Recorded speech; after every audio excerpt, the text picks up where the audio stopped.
All right. So we're back. So what we just talked about was part one, category one, which was on friendships. So now we're going to deal with part one, category two, which is associates. Okay. So when it comes to associates, this is the person with whom you may have periodic or consistent association, right?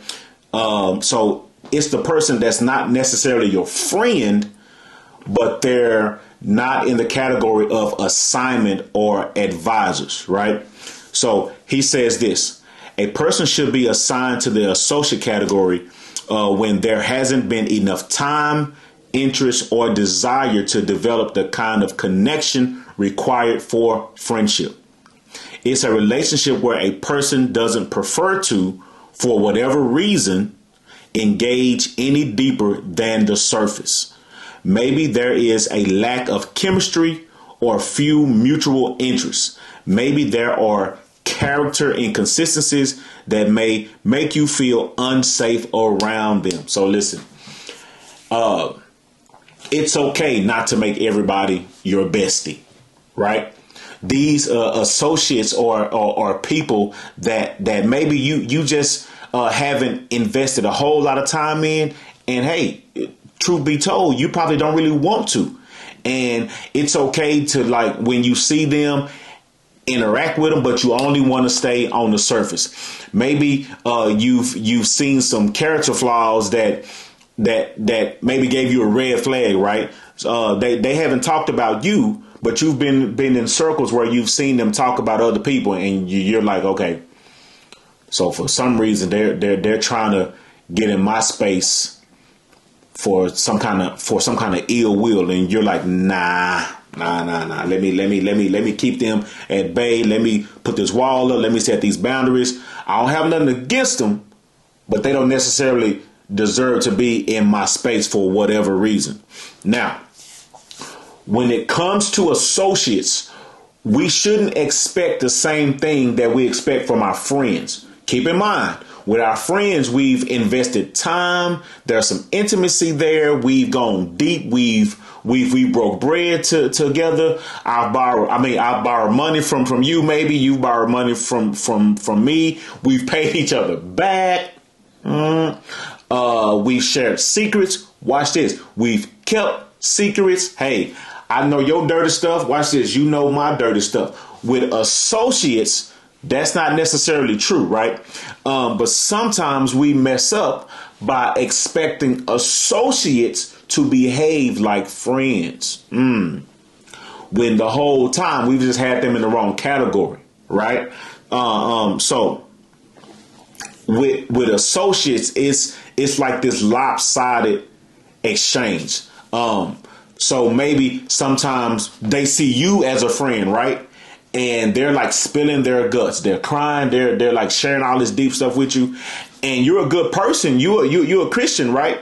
So you're listening to them, but you're not telling them none of your deep stuff because maybe you don't trust them as much. And they really haven't done anything bad yet, but you haven't spent enough time with them to feel comfortable or safe sharing your stuff with them. That's an associate. So it's kind of lopsided.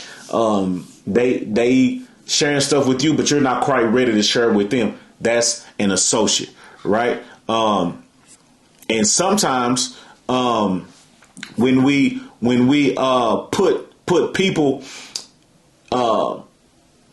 in the friend zone so fast, and when they don't meet expectations, then we feel angry or we be mad at them. But the whole time, no, that's just your associate. Here it is. Let me read this. This part is talking about the investment with associates. The investment between associates is different. Watch this. With friends, we are willing to sometimes make sacrificial investments. Friendships will cost us time, our emotions, and sometimes money. This may not be the case with associates. we are not as likely to make the same kind of sacrificial investments in the relationship. Not because we don't value the person, but more because we don't value the relationship to the same degree as we do with our friends. Watch this. This is key.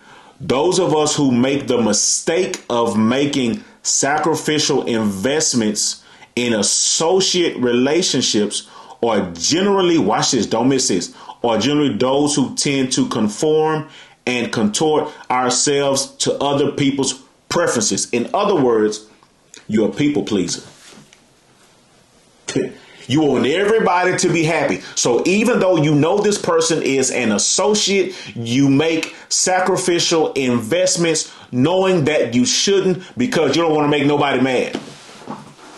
Come on, man. You don't want to hurt nobody's feelings. Hey, keep it real. I've been there.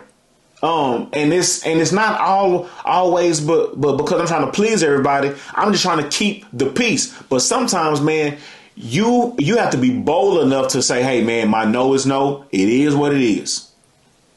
Sometimes people's feelings will be hurt. But you have to do that sometimes. You can't please everybody. Watch this. You have to decide what your highest priorities are and have the courage pleasantly, smilingly, and non-apologetically to say no to some things. Some associates are not friends. Doesn't mean you can't be pleasant with them. As a matter of fact, you are called to love anyway and be pleasant. It's not always about trusting, but you owe people your love, not your trust, right?